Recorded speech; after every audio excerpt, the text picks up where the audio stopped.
గణాధిపతయే నమః. ఓం గురుభ్యో నమః. ఓం శ్రీమాత్రే నమః. పరమేశ్వర స్వరూపమైనటువంటి జ్యోతిష, వాస్తు మరియు ఇతర అనేకమైనటువంటి శాస్త్రములను మనకు అందించినటువంటి మహర్షులకి నమస్కారం. హయగ్రీవ హయగ్రీవ హయగ్రీవేతి యో వదేత్ తస్య నిస్సరతే వాణి జహ్నుకన్యా ప్రవాహవత్. అరుణాం కరుణాతరంగితాక్షీం ధృతపాశాంకుశపుష్పబాణచాపాం అనిమాదిభిరావృతాం మయూకైః అహమిత్యేవ విభావయే భవానీం. శ్రీమాత్రే నమః.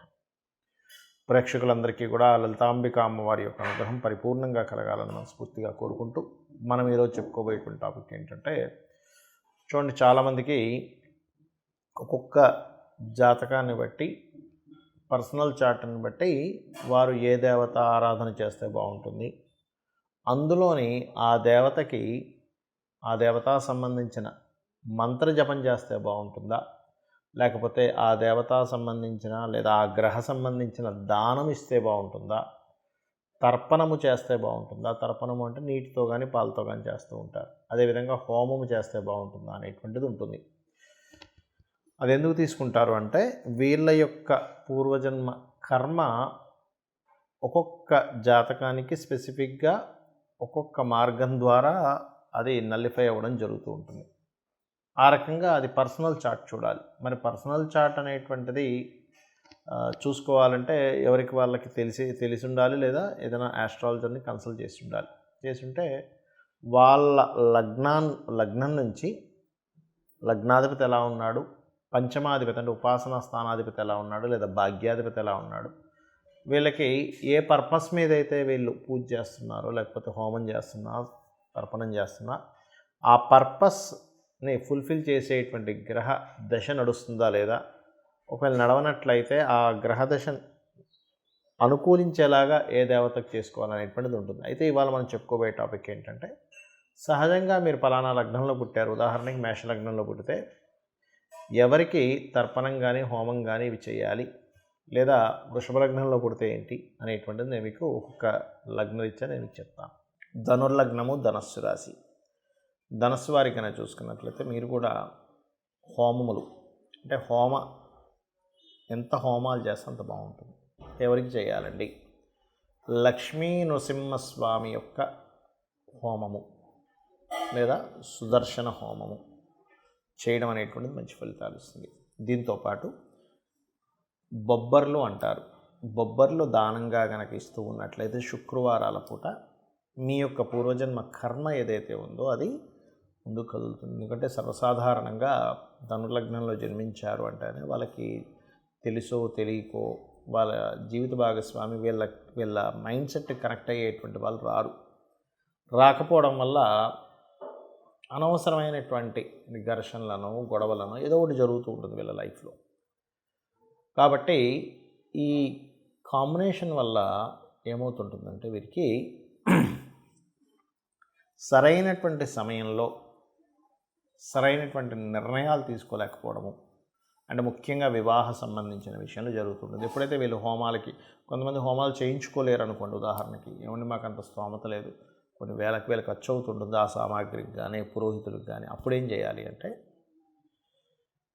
కనీసం హోమాలు జరుగుతున్నటువంటి ఉంటుంటాయి, మనకు లైవ్లో ప్రోగ్రామ్స్ వస్తూ ఉంటాయి యూట్యూబ్లోని, వాటిని చూస్తూ ఉండండి. కనీసం చూస్తూ ఆ హోమం చూస్తూ మీరు మనసులో లక్ష్మీ నరసింహస్వామి నమః, నేను ఏ దేవతా సంబంధించిన వాటికైతే చెప్పానో ఆ స్మరణ చేస్తూ ఉన్నట్లయితే ఆ ఫలితం మీకు వస్తుంది. ఇది చేయించుకోలేని స్థితిలో ఉన్నవారు, డబ్బులున్న వాళ్ళు కాదు నేను చెప్పేది, డబ్బుల్ని లోబిగా కనుక ప్రవర్తిస్తే మళ్ళీ ఫలితం రాదు. నిజంగానే స్తోమత లేదు, నిజంగానే ధనానికి ఇబ్బంది పడుతున్నారు, కానీ సమస్యలు ఎక్కువగా ఉన్నాయి, అలాంటప్పుడు నేను చెప్తున్నాను. కానీ ఆల్రెడీ లక్షలు సంపాదిస్తున్నామండి, కానీ నేను లోబిగా రూపాయి ఖర్చు పెట్టకుండా నేను ఇలా చేసేసుకుంటానంటే ఫలితం రాదు. ఎందుకంటే భగవంతుడికి అంతా తెలుసు కదా. అంటే మన ధనము రకరకాల వాటికి వినియోగింపబడాలి. ఖర్చు పెట్టలేని స్థితిలో ఉన్నాము, ఈ రూపంలో కూడా మార్గం ఉంటుంది. అదేవిధంగా మీరు క్షేత్రాలు ఉంటాయి, లక్ష్మీ నరసింహస్వామి క్షేత్రం కానీ సూర్యుడి ఆలయాలకు కానీ వీటికి ఎక్కువగా దర్శిస్తూ ఉండండి. ఈ క్షేత్ర దర్శనం ద్వారా కూడా పూర్వజన్మ కర్మ అనేటువంటిది దగ్ధమవుతుంది. మరియు మరొక విషయం ఏంటంటే, శుక్రవారాలు దానం ఇవ్వమని చెప్పాను. ఒకవేళ దానం ఇవ్వడం కుదరలేదు, తీసుకోవాల్సిన ఎవరు లేరు, అప్పుడు అదే బొబ్బర్లని దగ్గరలో గోశాల ఉన్నట్లయితే ఆ గోవుకి ప్రత్యేకంగా, అందులో దేశీవాలి గోవుకి పిడికెడు పెట్టండి. ఇంకా ఎక్కువగా తినగలిగితే ఎక్కువ కూడా పెట్టండి. అది కూడా శుక్రవారాలకు తినిపించండి. మీకు మీ పూర్వజన్మ కర్మ, ముఖ్యంగా వీళ్ళకి స్త్రీ శాపము అంటారు ధనుర్లగ్నం వరకు, ఆ స్త్రీ శాపం అనేటువంటిది తొలగిపోతుంది. మరి కొంతమందికి జన్మజాతకం ఉండదు, వాళ్ళ డేట్ ఆఫ్ బర్త్లు తెలియదు, వాళ్ళ లగ్నం తెలియదు, వాళ్ళ రాశి కూడా తెలియదు. అప్పుడేం చేయాలి? జనరల్గా చేసుకునేవి కొన్ని ఉంటాయి. జన్మజాతకం తెలిసి వాళ్ళు తీసుకునే దీన్ని బట్టి ఉంటుంది. ఇది 2 రకాలుగా ఉంటుంది. ఒకటి మీకున్న సమస్యని బట్టి, రెండవది మీకు సమస్య కాకుండా జనరల్గా చేసుకునేటువంటి పద్ధతి. నేను 2 విషయాలు చెప్తాను. ఒకటి, నిత్యము సూర్య నమస్కారాలు చేసుకోవడం. నిత్యము సూర్య నమస్కారం చేసుకుంటూ సూర్యుడికి అర్ఘ్యం వదలడం. ఇక్కడ 3 విషయాలు ఎట్ ఏ సేమ్ టైం, ఇక్కడ 3 విషయాలు ఒకటేసారి జరుగుతాయి. ఎలాగా అంటే, ఒకటి, సూర్యుడిని స్తోత్రిస్తున్నాము ఆదిత్య హృదయంతో, సూర్యభగవాన్ని నమస్కరిస్తున్నాము. సూర్యుడు అగ్నిస్వరూపం, అంటే సూర్యుడిని నమస్కరిస్తున్నామంటేనే ఒక హోమం చేస్తున్నట్టుగా, యజ్ఞం చేస్తున్నట్టుగా, సూర్యుడికి నీళ్ళు వదులుతున్నామంటే తర్పణం జరుగుతున్నట్టుగా. దీంతోపాటు మీరు ఆదివారం నాడు కానీ, సప్తమి వచ్చినప్పుడు కానీ, సూర్యుడి యొక్క నక్షత్రాలు అంటే కృత్తిక, ఉత్తరాషాఢ ఈ నక్షత్రాల్లో కానీ మీరు గోధుమలు దానంగా ఇచ్చినట్లయితే, మీ జన్మజాతకం తెలియదు కాబట్టి 4 విషయాలు చేస్తున్నారు. దానం ఇస్తున్నారు, సూర్య నమస్కారం చేసుకుంటున్నారు, అర్ఘ్యం వదులుతున్నారు, స్తోత్రపారాయణం చేస్తున్నారు ఆదిత్య హృదయం. దీనివల్ల ఏమవుతుంది అంటే, మీకు ఏదైతే పూర్వజన్మల్లో చేసినటువంటి కర్మ ఒకవేళ నెగటివ్గా వస్తున్నట్లయితే, ఆ నెగటివ్గా వస్తున్నటువంటి కర్మ అది అక్కడికట్లా ఏదైతే ఆ ప్రభావం చూపిస్తూ మీకు ఇబ్బంది కలుగుతుందో ఆ ప్రభావం అనేటువంటి తగ్గుతుంది. ఇక రెండవది,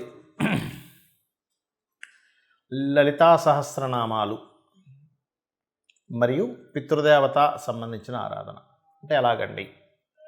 మీకు డేట్ ఆఫ్ బర్త్ టైం ఏమీ తెలియవు, అప్పుడు ఏం చేయాలంటే, దేవీ భాగవతంలో అమ్మవారే స్వయంగా చెప్పినటువంటి తిథులు కొన్ని ఉన్నాయి. దాని తర్వాత ఇంకో 2 తిథులు కొంతమంది పెద్దవాళ్ళు చేర్చారనుకోండి. అవి ఏమిటి అంటే, ఒకటి చతుర్దశి, అష్టమి, నవమి. ఈ 3 తిథుల్లో నా యొక్క అనుగ్రహం, అంటే అమ్మవారి యొక్క అనుగ్రహం చాలా దగ్గరగా ఉంటుందట. ఆ సమయంలో ఎవరైతే దేవీ భాగవత పారాయణం కానీ, చండీ సప్తశతి కానీ, ముఖ్యంగా లలితా సహస్రనామాలు కానీ ఎవరైతే పఠనం చేస్తారో, అంటే బాగా తీవ్రమైనటువంటి కష్టంలో ఉన్నారు, లేకపోతే బాగా తీవ్రంగా ఆగిపోయింది ఏదైనా ఒక విషయం, రోజుకి 27 సార్లు కనుక ఈ తిథుల్లో కనుక చేయగలిగితే మీకున్నటువంటి పూర్వజన్మ పాపకర్మ దగ్ధమవుతుంది. దాని ద్వారా మీరు ఇప్పుడు అనుకున్న సంకల్పం నెరవేరుతుంది. మరియు మొత్తం 5 తిథులు అన్నారు కదండి, 3 చెప్పారు కదా అంటే, తర్వాత చేరినటువంటివి అమావాస్య, పౌర్ణమి కూడా. అమావాస్య, పౌర్ణమి చేస్తే కూడా ఈ యొక్క అమ్మవారి అనుగ్రహం చాలా త్వరగా, చాలా ఎక్కువగా వస్తుంది. ఇక పితృదేవత సంబంధించింది కూడా చేయాలని చెప్పాను. అదేమిటి అంటే, ముఖ్యంగా అమావాస్యల సమయంలో కానీ, మీ యొక్క పితృదేవతలకు సంబంధించిన తిథుల్లో కానీ మీరు, అంటే వాళ్ళు గతించినటువంటి తిథుల్లో కానీ మీరు స్వయం పాకము అంటారు. అంటే 1 కిలోనో 2 కిలోలో 5 కిలోలో మీకు తోచినంత, మీ స్తోమతను బట్టి బియ్యము, 2 రకాల కూరగాయలు, 2 రకాల పప్పులు, ఉప్పు, చింతపండు, మిరపకాయలు, ఈ రకంగా వండుకునేటువంటి సామాగ్రి ఏదైతే ఉంటుందో, ఒక వ్యక్తి చక్కగా ఇంట్లో వంట వండుకోవడానికి గల సామాగ్రిని మీరు మీకు దగ్గరలో ఆలయంలో ఉన్నటువంటి పురోహితులకి పితృదేవతల కోసం అన్నట్టుగా ఇచ్చినట్లయితే, ఇది కూడా మీ జన్మజాతకంలో ఏదైతే రుణరోగ శత్రు సంబంధించినటువంటి భావం బాగా యాక్టివేషన్ అయ్యి మీరు ఇబ్బంది పడుతున్నటువంటి అంశము చేత్తో తీసేసినట్టుగా ఆ యొక్క ప్రాబ్లం అనేటువంటి తగ్గుతుంది. అయితే ఇది చాలామంది ఎన్నిసార్లు చేయాలండి అని అడుగుతూ ఉంటారు. ఒకటే గుర్తుపెట్టుకోండి, నిరంతరము చేయండి.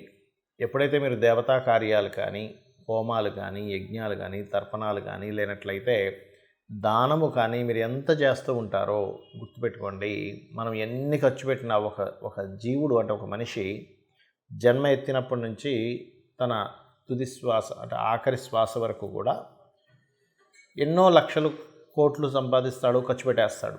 కానీ ఏది కూడా మన వెంట రాదు. కేవలం భగవత్ సంబంధించినటువంటిది, పరోపకారం చేసినటువంటి, పరోపకారంగా ఉపయోగించిన ధనం సంబంధించిన పుణ్యము మాత్రమే మన వెంట వస్తుంది, గుర్తుపెట్టుకోండి. కాబట్టి లేదా గోసేవ, గోవులకు వెళ్ళి సేవ చేస్తే కూడా అది పుణ్యంగా వస్తుంది. కాబట్టి ఇది చేయండి. ఖచ్చితంగా మీకు మీ జాతకంలో ఏ దశ నడుస్తుంది, ఏ అంతర్దశ నడుస్తుంది, గోచారంలో ఎలా ఉంది, ఇవేమీ మీరు కంగారు పడాల్సిన అవసరం లేదు. తెలియకుండానే సకల దేవతల యొక్క అనుగ్రహము, ఆ లలితాంబిక అమ్మవారి యొక్క అనుగ్రహం మీకు కలుగుతుంది. శ్రీమాత్రే నమః.